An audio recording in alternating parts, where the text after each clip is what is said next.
ভাঙা ব্রিজটা একটু দেখুন। এটা একটা মানে ভয়ঙ্কর পাদে পরিণত হয়েছে। দুই সাইড দিয়ে আপনার রেলিং প্রায় ভেঙে গেছে। তো আমি আজকে একটা ব্রিজের বিবরণ আপনাদেরকে দেখাচ্ছি। তো আশা করি ব্রিজটা খুব দ্রুত ঠিক হয়ে যাবে, নাই কিনলে যে কোনো মুহূর্তে এই জায়গায় আপনার অ্যাক্সিডেন্টের সম্ভাবনাটাই থাকে। তো একটা অটো আসলে আর একটা বাইক সাইড করার মতো ক্ষমতা থাকে না। দেখুন, আমার হয়তো একটু দাঁড়াইতে হয়েছে। তো এই হচ্ছে অবস্থা।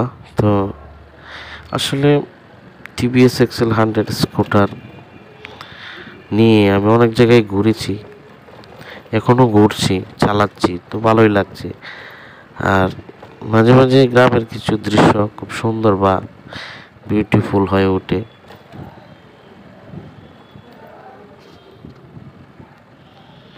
তো আমি এখানে দাঁড়াবো, ব্রিজটা উদ্দেশ্য করে আমি ভিডিওটা করেছি। ভালো থাকবেন সবাই।